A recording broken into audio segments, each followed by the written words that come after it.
Então, dentro das nossas entrevistas sobre a pandemia do coronavírus e a circulação de sentido, a respeito daquilo que o continente africano pensa, sente e quais são os desdobramentos a nível desse continente africano, sobretudo dos países de língua oficial portuguesa, nós estamos, portanto, em linha com o Dr. Jeremias Agostinho Júnior, que é licenciado em enfermagem e em medicina com especialidade em pediatria, e como médico pediátrico trabalha na clínica multiperfil na cidade de Luanda.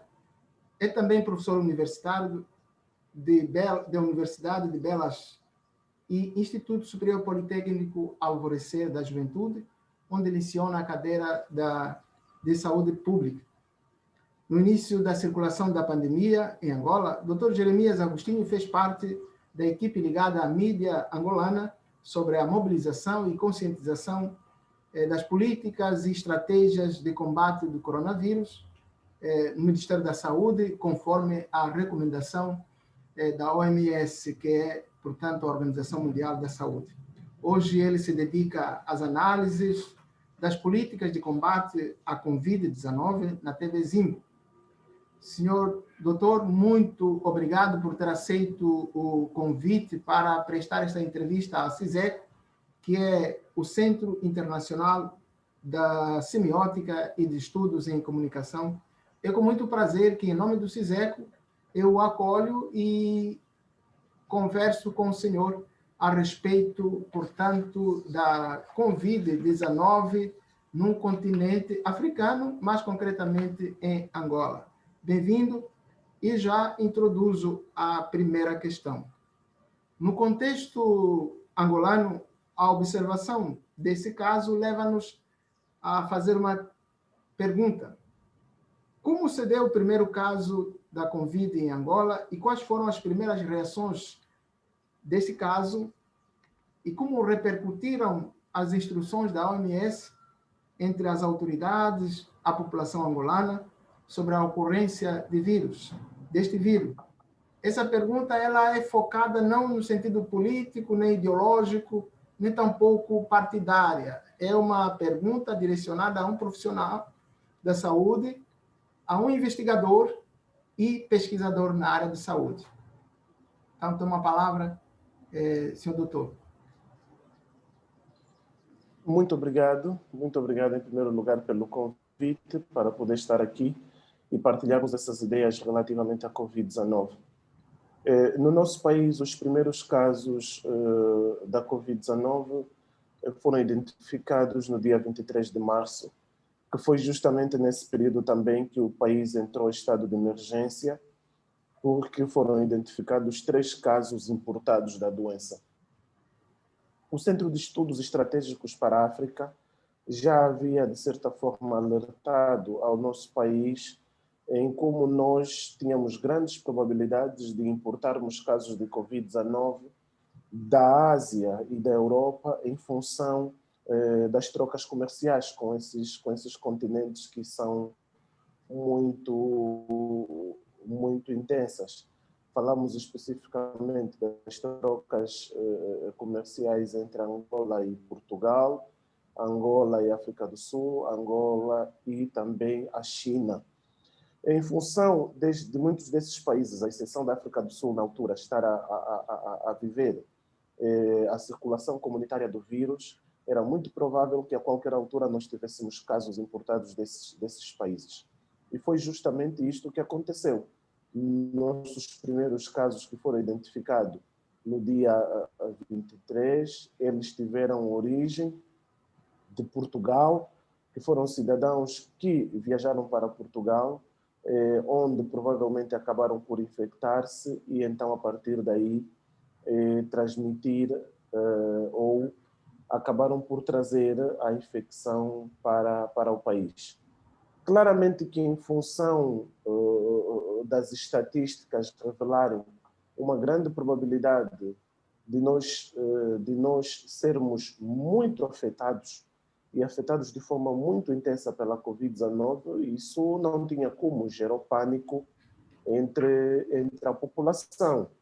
A população começou a correr logo nos primeiros dias aos supermercados, às grandes superfícies comerciais, para fazer aquisição de grandes quantidades de alimentos para poder sustentar-se durante este período. Eu gostava de poder partilhar aqui um gráfico importante, se o doutor puder autorizar que eu partilhe. Aqui no Zoom, ele diz que o anfitrião não permite partilhar, quer dizer que o doutor tem que ver aí as definições para que eu depois possa partilhar aqui um gráfico que achamos ser importante. Então, isto gerou-se uma polêmica a nível do país, porque já organizações como a OMS e outras lançavam um alerta para um forte impacto da doença a nível do continente e do nosso país. Mas esses alertas, pese embora muitas vezes as pessoas acabem por referir que são alertas que foram, de certa forma, exagerados, mas são alertas que nos mantiveram despertos em relação ao risco que nós corríamos. Tanto foi intensivo esse alerta que o estado de emergência, situação que nós não vivenciávamos até antes da independência do país. E com esse estado de emergência, vários direitos dos cidadãos acabaram por ser restritos e com isso conseguiu-se conter, de certa forma possível, a evolução da pandemia aqui no nosso país. Ainda não consigo partilhar, não há autorização. Não sei se o doutor podia ver ali a autorização. Ele diz que o doutor não permite. Diz aqui que o anfitrião desativou o compartilhamento de tela. O doutor teria que ativar para que eu pudesse partilhar aqui, partilhar algumas imagens. Exato. O doutor consegue, mas eu não consigo, por causa... Ele diz que está desativado. Nas definições, ali um local onde o doutor pode clicar e depois optar por partilha da tela, para que eu possa partilhar também.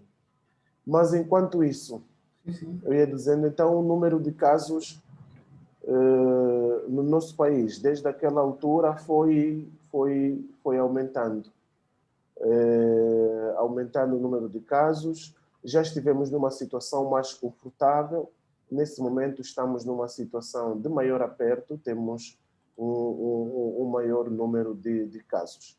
No princípio, todos nós ficamos bastante, como é que poderíamos dizer, ficamos em alerta em função de como iria se comportar a pandemia, mas agora, passados aproximadamente 7 meses, aprendemos a conviver com a mesma.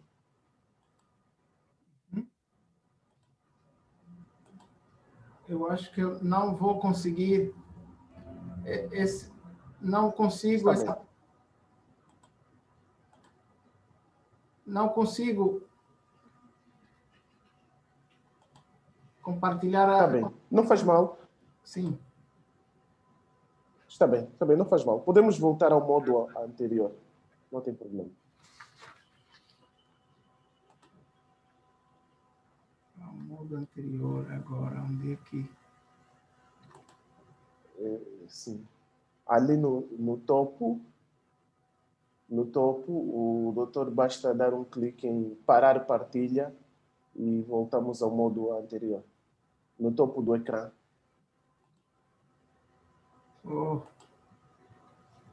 Partilha...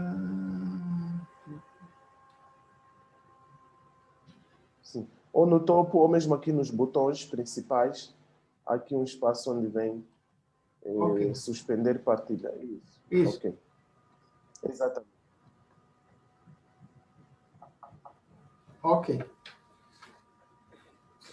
Então, a segunda pergunta, existem vários casos a nível mundial, aproximadamente quase 60 milhões de pessoas contaminadas, E dentre essas pessoas também, quase os 189 países e territórios, 1,5 milhão quase de fatalidades, 334, 35 por aí, aproximadamente 36, 35 milhões de pessoas curadas. No contexto do território angolano, quantas pessoas foram contaminadas e quantas deram em óbito? E quantas pessoas estão recuperadas da doença? Exatamente. Até ao preciso momento, nós temos no nosso país um total de mais de 14 mil casos identificados até este preciso momento. Eu posso confirmar esse dado. Nós temos até agora 14.634 pessoas infectadas pelo coronavírus a nível do país. Destes 14.634 cidadãos infectados, já recuperou-se boa parte deles. Nós temos 50% de casos recuperados. Isto corresponde a 7.351 doentes recuperados. Temos ainda um total de 6.946 casos ativos de pessoas que ainda continuam infectadas. Isto representa 48% do total de casos. E temos uma taxa de mortalidade de 2%, uma taxa de letalidade de 2%. Quer dizer que até agora, dos 14.634 casos identificados no país, 337 acabaram por perder a vida. Nesse momento, nós já temos a infecção pela Covid-19 em todas as 18 províncias. Não possuímos uma única província que ainda não tenha casos identificados. A província de Luanda, com 11.261 casos, ou seja, mais de 90% dos casos estão identificados em Luanda. Depois nós temos a província de Benguela, a província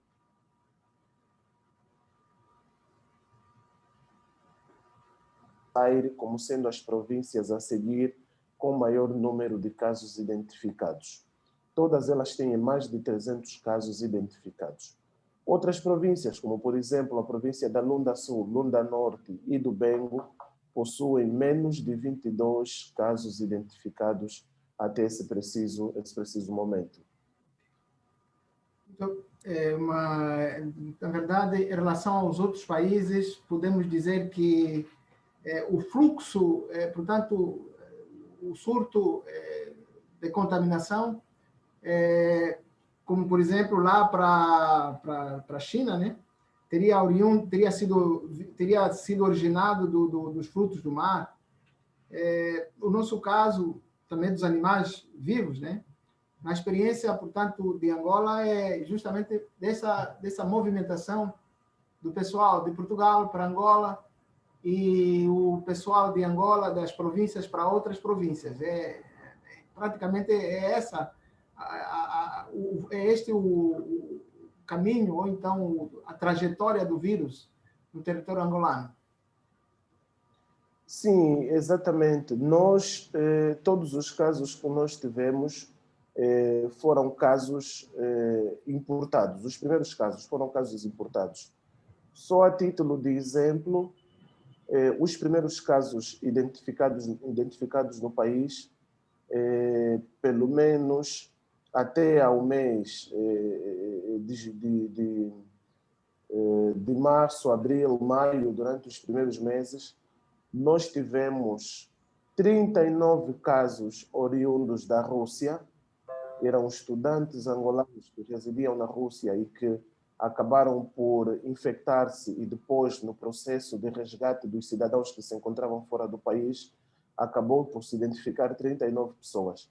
Nós tivemos um caso que foi importado do Líbano, tivemos de Portugal 25 casos, do Brasil apenas um único caso, Cuba também um único caso, dos Estados Unidos também um único caso.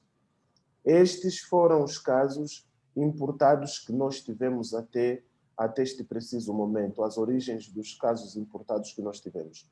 Depois destes casos importados darem entrada no país, então deu-se início a um ciclo de transmissão local, ou seja, essas pessoas que trouxeram a infecção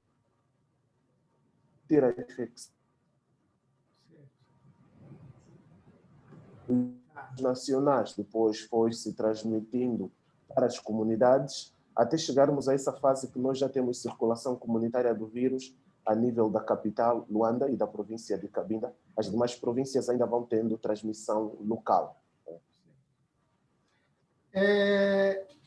Segundo a Organização Mundial da Saúde, o surto pandêmico acarreta consigo consequências de instabilidades sociais em termos mundiais, tais como, por exemplo, consequências linguísticas, culturais, educativos, econômicos e tantas outras leituras que podem ser feitas em torno da manifestação do Covid-19. No seu ponto de vista, que aspectos o senhor apontaria que sinalizam o impacto do vírus na população angolana, nessas vertentes econômicas, sociais, culturais, educativas e também linguísticos, né? Que leitura o senhor faz a respeito disso? Ou seja, quais são as consequências, os impactos da pandemia na sociedade angolana, sob o seu ponto de vista? As consequências são em variedíssimas vertentes. Nós sofremos um impacto brutal da Covid-19 a nível do nosso país. Nós podemos falar, em primeiro lugar, das consequências do ponto de vista econômico. À semelhança dos demais países africanos, a maior parte da economia angolana é economia informal. Essa economia informal que é praticada por uma boa percentagem da população que vive em extrema pobreza. Nós temos, até este preciso momento, cerca de 40% da população vivendo abaixo do limiar da pobreza. São populações que para sobreviver dependem do comércio informal e dependem de produtos que são comercializados hoje, para mesmo hoje adquirirem algum lucro que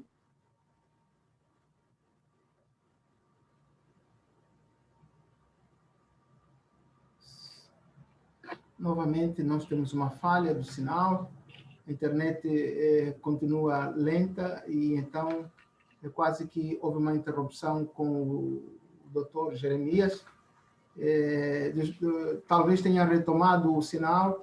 O senhor dizia que Angola vive do mercado, a maior parte da população angolana vive à base do mercado informal, que é, no caso, os candongueiros, os zungueiros, assim na linguagem nossa típica lá. Para além desse aspecto econômico, exatamente. Para além desse aspecto econômico, o senhor aponta um outro aspecto?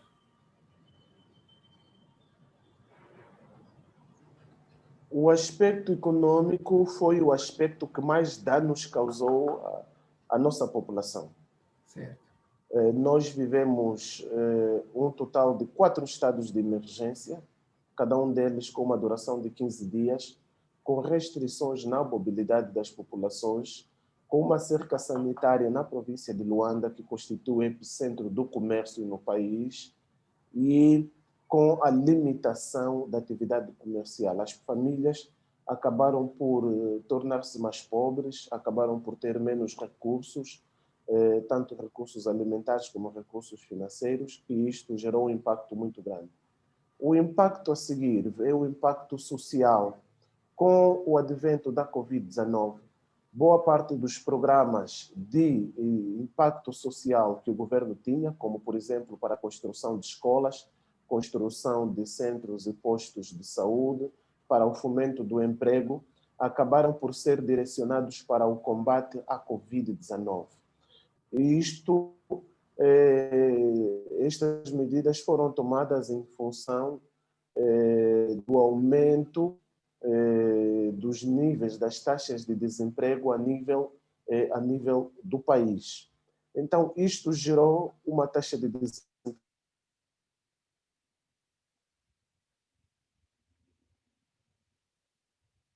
de manifestações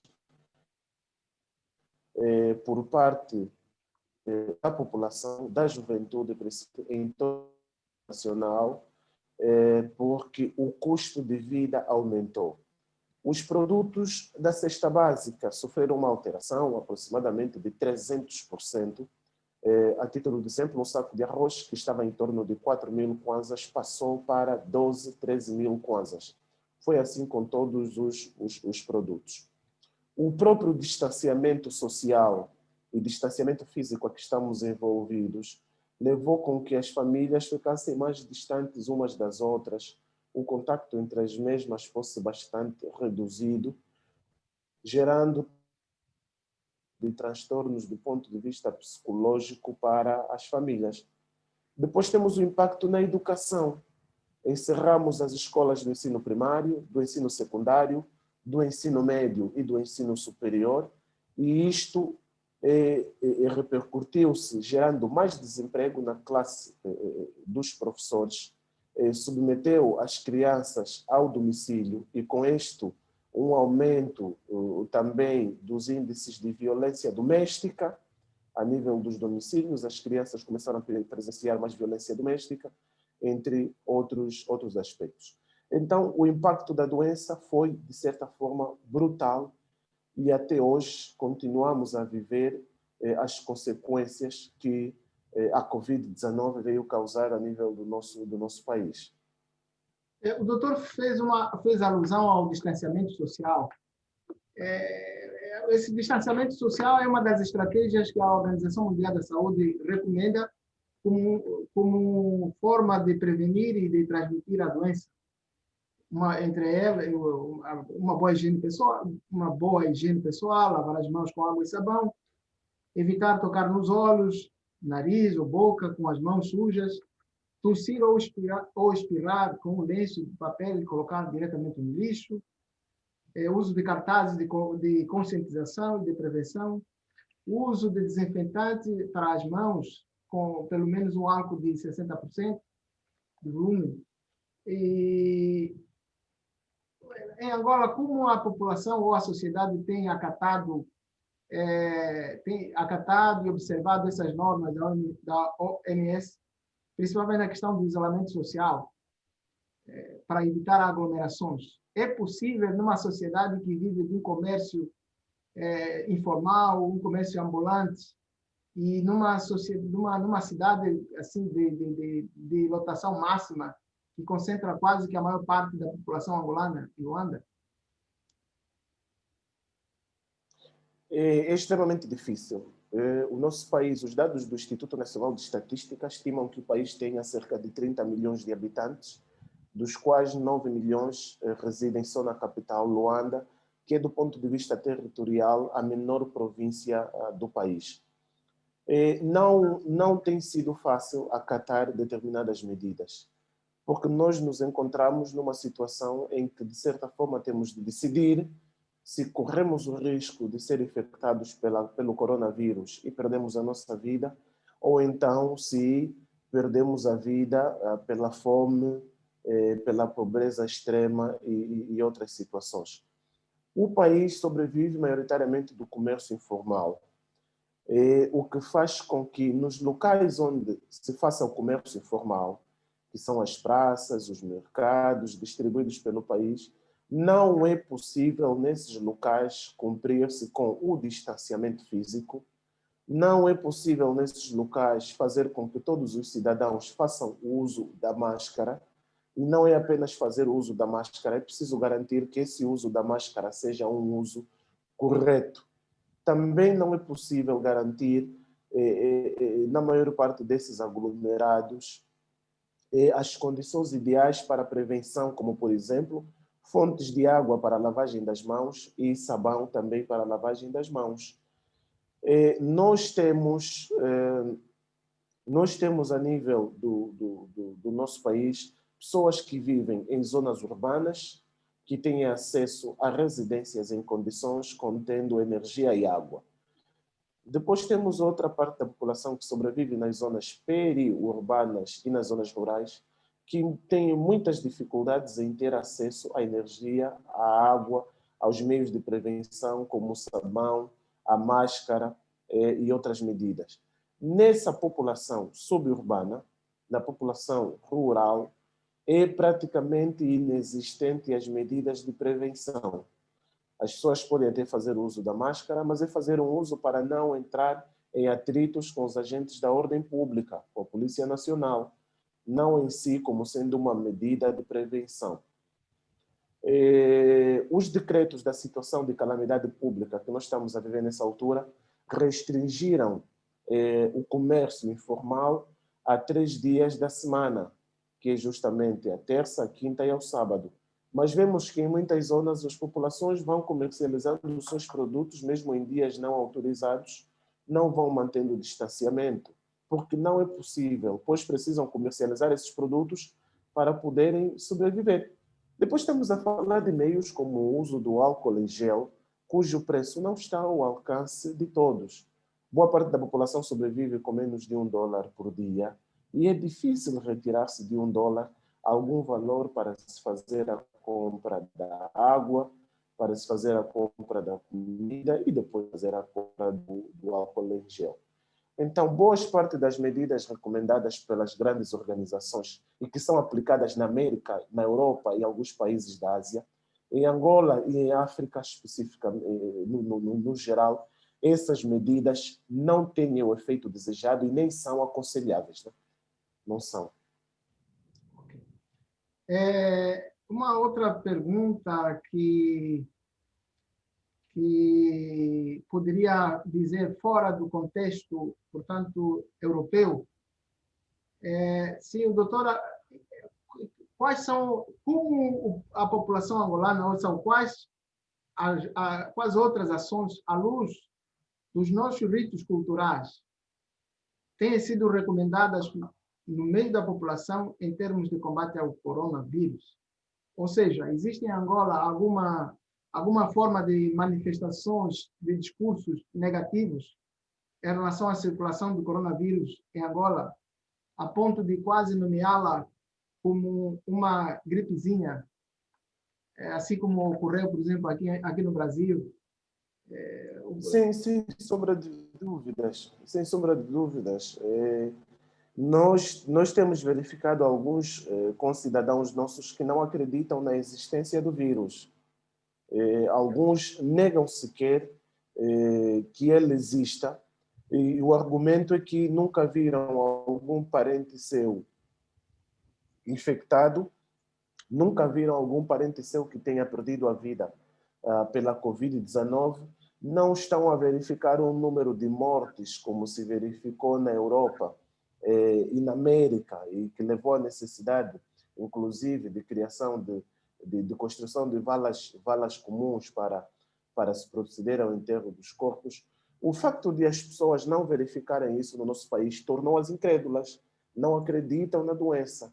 Vão tomando medidas justamente para impedir conflitos com os agentes da ordem pública, mas não em si por acreditarem na existência do vírus.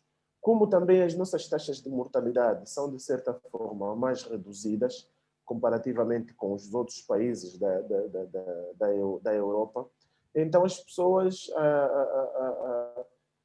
sempre vão atribuindo alguns adjetivos à doença, que essa doença é uma doença dos ricos, essa é uma doença das pessoas que gostam de viajar para fora do país, são esses que gostam de ir para Portugal, gostam de ir para os Estados Unidos, gostam de ir para a China, que trouxeram a doença. Essa doença vai ficar com eles, não vai ficar conosco, que somos pobres. A nossa doença dos pobres é a malária e a Covid não. Então, são essas crenças que a população tem que também dificulta o combate à Covid-19 no nosso país. E como a credibilidade das nossas instituições também não é das melhores, há sempre uma desconfiança no seio da população. Muitas vezes vemos alguma parte da população referir que a Covid é um argumento que o Estado usa para limitar os direitos dos cidadãos em momentos de apertos. E então isso faz com que eles, de facto, tornem-se incrédulos relativamente à Covid-19. Não acreditam sequer que ela existe. Por outro lado, temos pessoas que acreditam, cumprem com todas as medidas, até porque acabaram mesmo por ser afetadas com a doença. E perante essa situação, quais têm sido as estratégias que o Estado angolano tem, ou seja, o Estado angolano não, o corpo, portanto, o Ministério da Saúde, que recomendações tem dado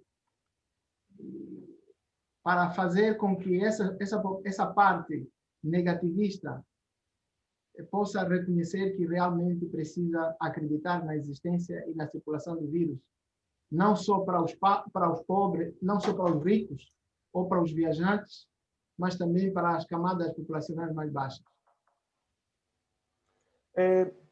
A confiança é algo que leva anos para se construir e leva minutos ou segundos para se destruir.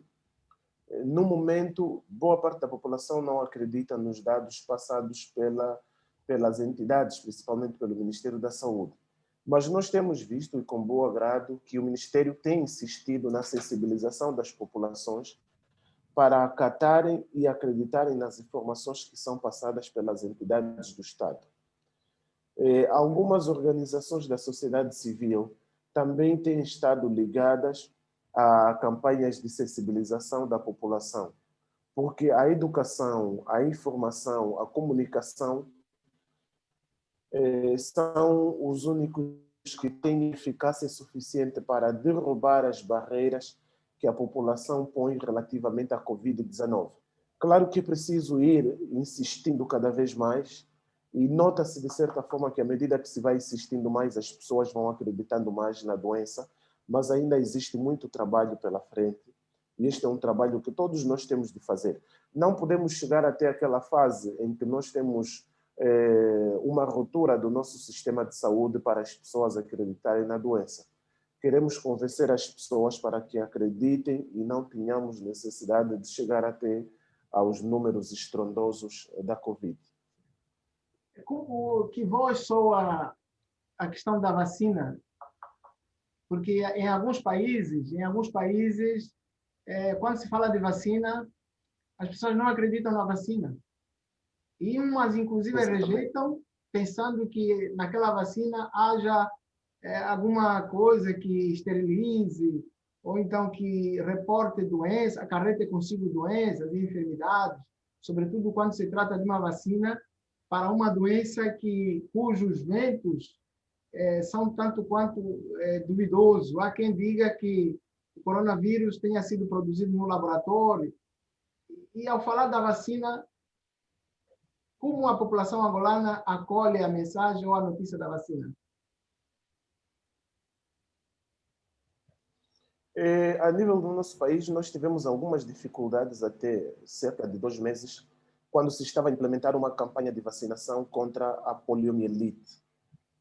A campanha de vacinação, que abrangia crianças até os 5 anos, era injetável, diferente do que existia até então, que era a polio oral. Muitas pessoas rejeitaram a vacinação contra a polio, alegando que, na verdade, era a vacina contra a Covid que estava a ser testada nas pessoas. No princípio da pandemia, quando falou pela primeira vez sobre a possibilidade de realizar alguns testes à vacina da Covid nos países africanos, eu fui das pessoas que publicamente defendi esse processo de vacinação. Mas a resposta da sociedade, ao parecer que eu dei, numa estação televisiva nacional, em um horário nobre, não foi bem recebida. Foi recebida com bastante crítica, porque as pessoas, na verdade, trouxeram mais os aspectos antropológicos do período de escravatura, das acusações que circulam pelas redes sociais a organizações filantrópicas como a organização de Bill e Melinda Gates sobre a vacina que era feita em muitas populações, como no Congo Democrático, para o controle do ébola, na Índia, para o controle da natalidade. Então, havia um conjunto de informações relativamente à vacina e que não foram bem recebidas pela população angolana e por pouco atrapalhava o Programa Nacional de Vacinação. Hoje, com o aumento do número de casos de morte a nível da Europa, da América, com o advento da segunda vaga, as pessoas parecem mais consciencializadas de que a salvação da humanidade no que concerne a Covid-19 está na vacina. E estão todos os olhos, na verdade, virados luz no fundo do túnel. Essa luz que é a probabilidade de termos vacina nos próximos dias ou meses. Então, ainda assim, continua um tabu muito grande a probabilidade de vacinação das pessoas. As pessoas mais letradas no país vão recebendo de forma de melhor forma essa informação. Aquelas populações que ainda vivem um pouco no obscurantismo, não têm acesso a fontes para pesquisa, estas não querem ver, digamos, usando uma hipérbole, não querem ver uma vacina no território nacional, nem pintada de ouro. Não faz parte dos seus planos, infelizmente. No discurso, na fala do seu doutor, eu percebi assim, alguma coisa que me suscitou uma pergunta. É possível falar-se de um segundo surto da Covid-19 em Angola, como ocorre, por exemplo, em outros países europeus, e também nesses últimos dias aqui no Brasil? É possível, sim. Nós estamos, nesse momento, no mês de novembro, nós estamos a notar uma certa estabilização dos números da Covid-19. O que mostra que nós parece que estamos na fase de platô, ou seja, numa fase em que há uma estabilidade dos números e parece que nos próximos dias, se assim for, vamos ter uma redução significativa do número de infecções e depois, até lá, provavelmente poderemos ter posteriormente uma segunda vaga da doença. É a forma como temos um período chamado de fase de aceleração, em que temos muitos casos, depois a estabilização, seguido de uma desaceleração. Como é uma doença cuja imunidade não é superior a 3 meses, pelo menos até os últimos dados apresentados, então é provável que depois de um determinado período volte uma segunda vaga da infecção, como aconteceu com a Europa. Mas nós ainda, os dados mostram que ainda não chegamos no pico da nossa primeira. Então, a segunda vaga, provavelmente, nós a teremos apenas em 2021. Nós fizemos justamente em julho um estudo que mostrou que o pico da doença em Angola será entre o dia 10 e dia 20 de dezembro. Começaremos a descer em janeiro de 2021 e terminaremos a nossa descida, a nossa desaceleração em março de 2021, né? Só para Luanda. O senhor, durante algum tempo, logo nos inícios do surto em Angola, o senhor fez parte da equipe da comunicação social que fazia coberturas e, enfim, reportagens, conscientização, dando assim, adiantando algumas datas, tudo aquilo que a OMS recomenda como estratégia e política para a contenção. Entretanto, um dos objetivos desse nosso trabalho acadêmico e investigativo é fazer com que alguns dados obtidos dessa entrevista cheguem também no grande debate, no pentálogo que nós teremos do nono colóquio das mídias a respeito da circulação mundial. Virão pesquisadores de vários países, quase que de todos os continentes. Da nossa parte, portanto, da minha parte, cabe trazer dados do continente africano, os países lusófonos. Talvez até esse trabalho venha a ser o único trabalho a nível da África para ser levado nessa discussão.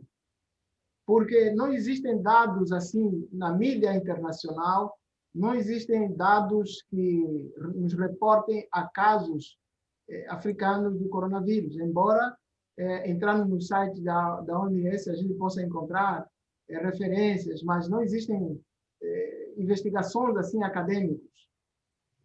Na sua opinião, como alguém que fez parte da equipe de comunicação social, a ausência desses dados deve-se à mídia local ou à mídia internacional, ou então aos pesquisadores na área de saúde e na área da comunicação social para fazerem com que esses dados cheguem na praça acadêmico-investigativa?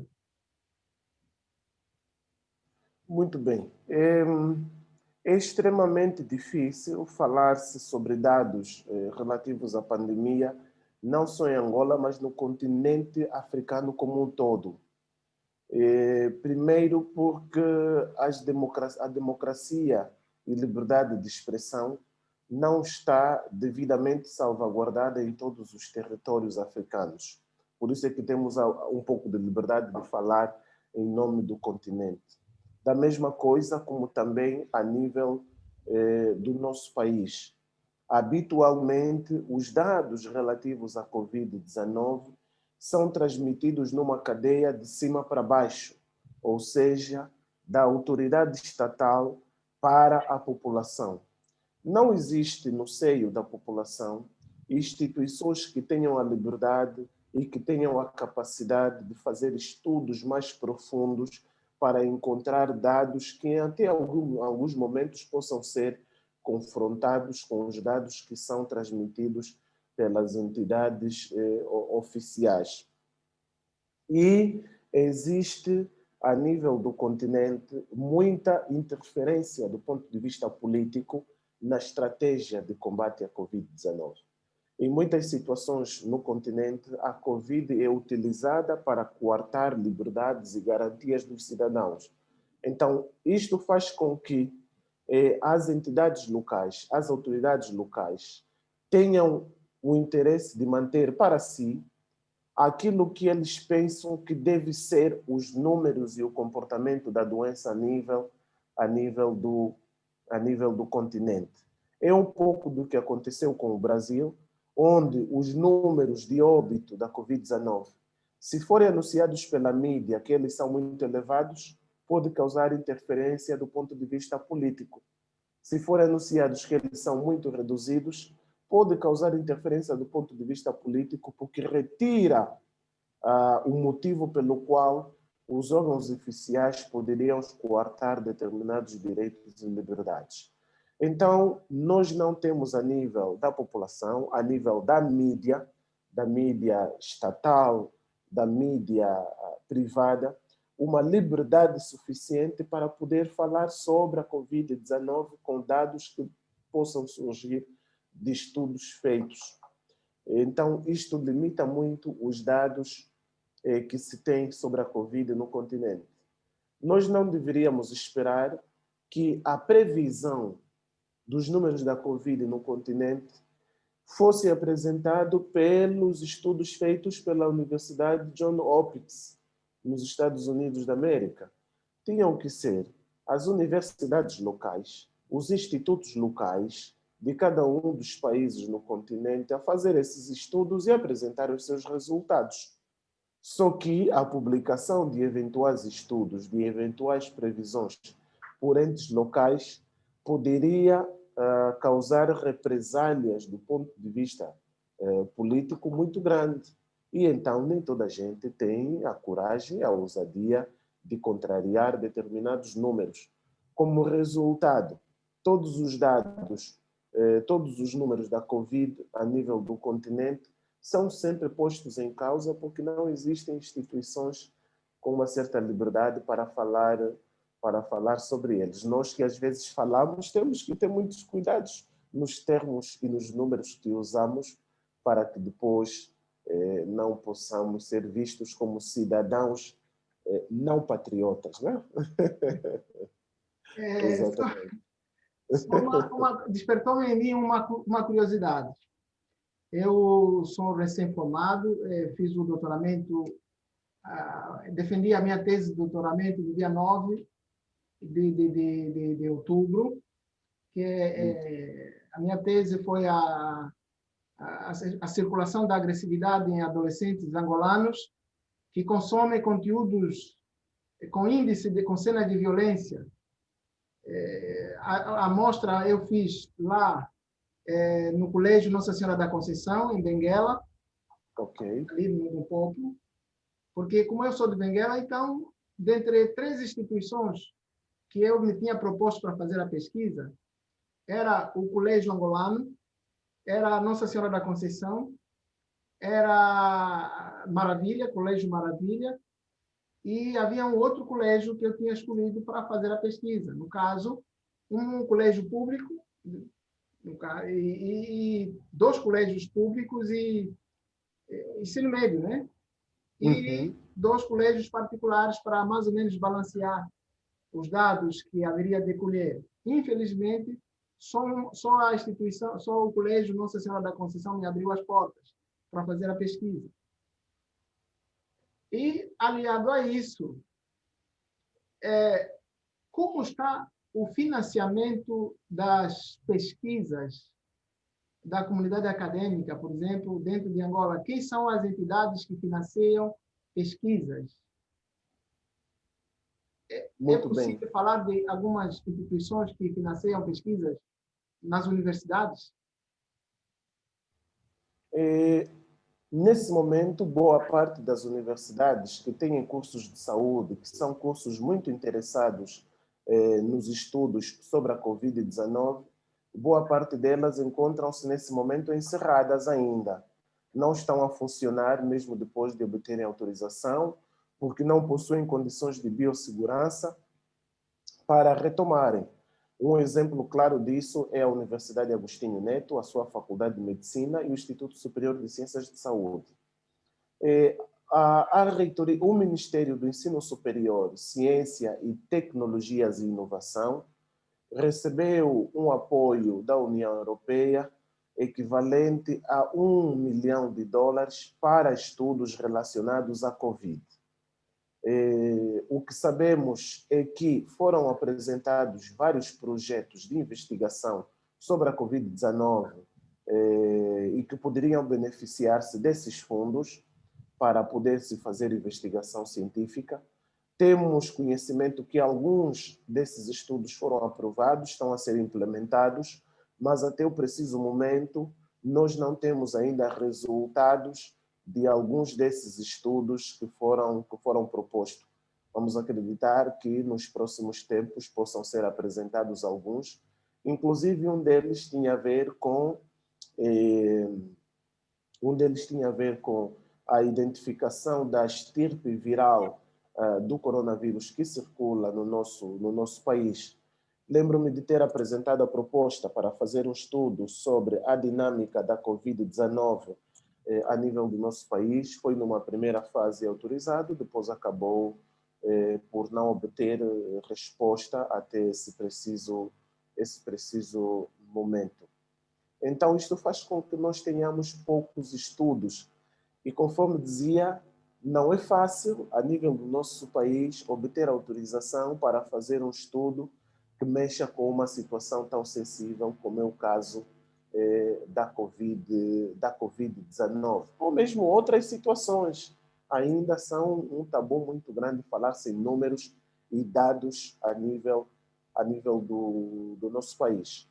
Do ponto de vista financeiro, o país não está em condições por si só de custear, vai dependendo de apoio internacional para poder-se fazer investigação científica, porque os fundos que temos nessa altura são direcionados para outras prioridades que são principalmente a educação, a saúde e a economia.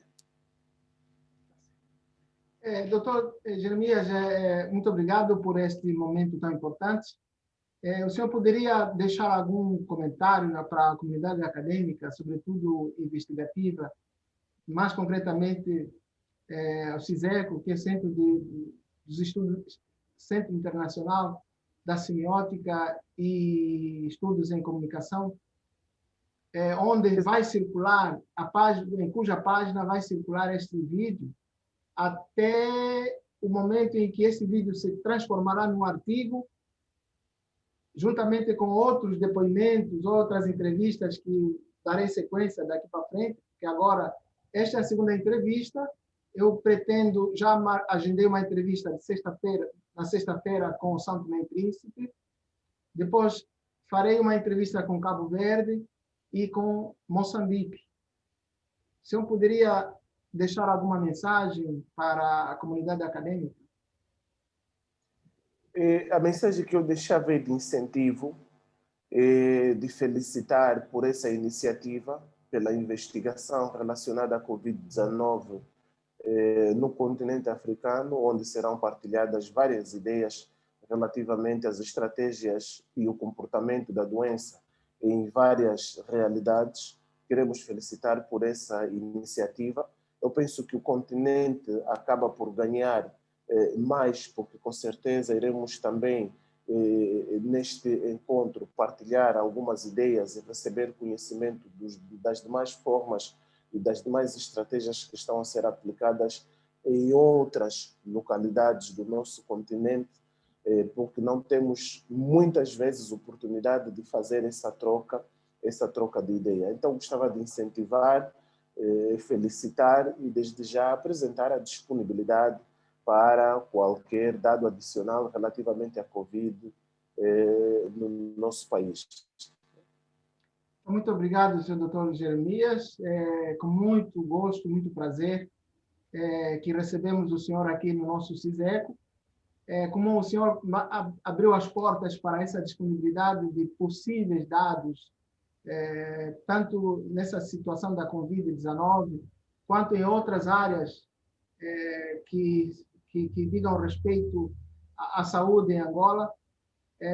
Muito obrigado por ter aceito e acredite que o CISECO manifesta a sua tamanha gratidão. Então, esperamos contactá-lo pela próxima vez. E o vídeo, como digo, ficou bem claro que o vídeo colheu a sensibilidade de um observador formado na área da medicina, na enfermagem, um professor, pesquisador e também um investigador. Então, acredito não oferecer nenhum risco para a comunidade política, a comunidade ideológica ou partidária, porque não é esta a finalidade desta nossa entrevista. Logo que o vídeo estiver disponibilizado, eu enviarei o link para que o senhor tenha acesso, bem como também as outras entrevistas, para que o senhor possa, no seu tempo livre, quem sabe, acessar esses links e também ver o depoimento dos outros médicos e das outras médicas que, dentro em breve, portanto, darão também os seus depoimentos nos seus próprios países. Um grande abraço. Muito obrigado. E estamos juntos. Estamos juntos. Obrigado. Tá certo.